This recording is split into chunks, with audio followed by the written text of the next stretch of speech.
10 বলছে sec theta √1 - cos square theta.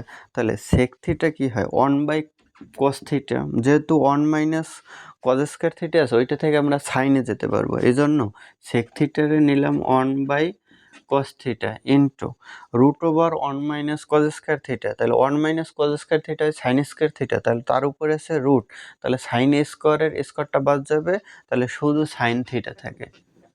তাহলে 1 আর sign theta গুণ করলে sine theta by cos theta হয় সমান হয় ট্যান থিটা। এতটুকু লিখেই অ্যান্সার। তাহলে এটা আছে গ নাম্বারে।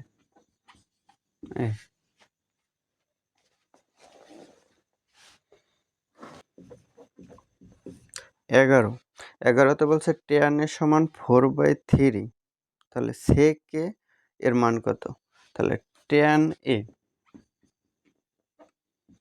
সমান 4/3, তার মানে এটা লম্ব, এইটা ভূমি, তাহলে অতিভুজ হয়, তাহলে লম্ব ভূমি 3, 4, 5 হয় মুখস্থ। আর যদি করা লাগে তাহলে √4/16 প্লাস 3, 3 9 √25 5। এখন এটার অনুপাতটা হলো 3, 4, 5। পিথাগোরাসের সমকোণী ত্রিভুজের বাহুর অনুপাত আছে, এরকম কতগুলো অনুপাত আছে 3, 4, 5, আর আছে 5, 12, 13, তারপরে আছে 1, 1, √9, 12, 15, তারপরে আছে 8, 15, 17। এগুলো একটু মুখস্থ রাখলে সহজে করা যাবে, তাইলে আর এই সূত্র প্রয়োগ করার প্রয়োজন হয় না। তাহলে ট্যান এর সমান 4/3, তাহলে লম্ব ভূমি, তাহলে অতিভুজ হয় 5। তাহলে বের করতে বলছে সেক এ, তাহলে সেক এ হয়ে যাইয়া, সেক এ এত লেখার দরকার নাই, সেক এ, তাহলে সেক এ হলো কজের উল্টো, তাহলে কজে হলো যাইয়া ভূমি বাই অতিভুজ, তাহলে অতিভুজ বাই হবে ভূমি, এই তাহলে 5/3 হলো অ্যান্সার। তাহলে 11 5/3 আছে ঘ নাম্বারে। এই কস জন এ জায়গায় জন সেকে, এটাও কিন্তু লিখলাম না, কারণ টিকায় সময় বাঁচানোর জন্য খাতায় না লিখে কিছু কিছু জিনিসকে মাথায় কাজ করতে হবে, চিন্তা ভাবনা যতটা গভীরে করা যাবে, মানে কিছু কিছু সমাধান মনে মনে করে ফেলতে হবে, তাহলে যে সময় বাঁচানো যাবে। 13 নাম্বার। 13তে বলছে ট্যান থিটা এর মান কত? একটা চিত্র আছে এ বি সি, সি হইছে থিটা আর এ বি এর মান 4, বি সি এর মান 3, তাহলে ট্যান থিটা এর মান কত?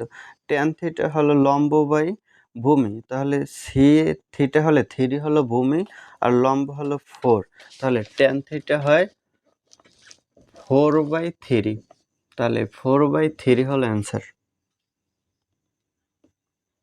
4/3 আছে ঘ নাম্বারে।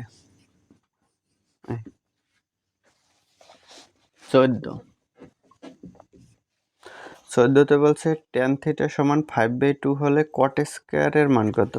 তাহলে ট্যান থিটা সমান 5/2, তাহলে কট স্কয়ার থিটা, এই কট স্কয়ার থিটা, কট থিটা হলো ট্যান এর উল্টো, তাহলে ট্যান যা আছে তাকে উল্টে দেব, তাহলে 5/2 দেব 2/5, তার উপরে স্কয়ার, তাহলে 2 দুগুণে 4, 5 5 25, 5/25, তাহলে 4/25, এটা আছে গ নাম্বারে।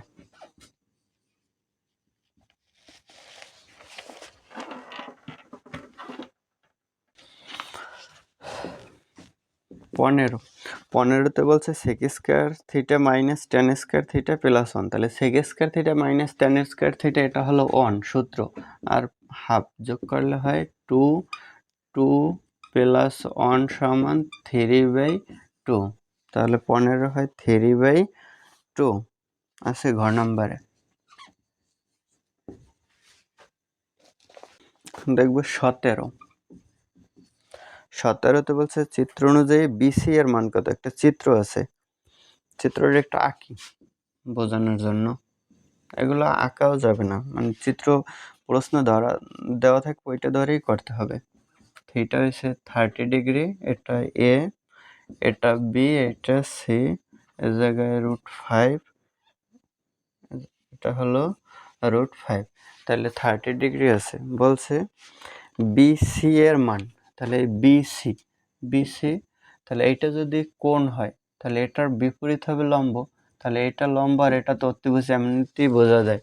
তাহলে লম্বর সাথে আছে সাইনের সম্পর্ক, সাইন 30° সমান লম্ব হলো সিবি, লম্ব বাই অতিভুজ, তাহলে সিবি হয় √5 ইন্টু সাইন 30°-র মান হলো হাফ, তাহলে √5/2, সিবি এর মান √5/2 17। তাহলে √5/2 এ জায়গায় দশমিক আকার আছে, তাহলে ক্যালকুলেটরে দিলে 1.118 আসবে। তাহলে এটা আছে 1188, এটা আছে ক নম্বরে, তাহলে ক নম্বর অ্যান্সার। এটা সরাসরি মানটা দেওয়া নেই, মানে √5/2 যদি দেওয়া থাকে তাহলে আর এটা লাগবে না, তাহলে এটা থেকে এটা ক্যালকুলেটরে নিয়ে আসবা, √5 কে 2 দ্বারা ভাগ করবা, তাহলে 1.118 পাওয়া যাবে। এটা ক নম্বরের অ্যান্সার।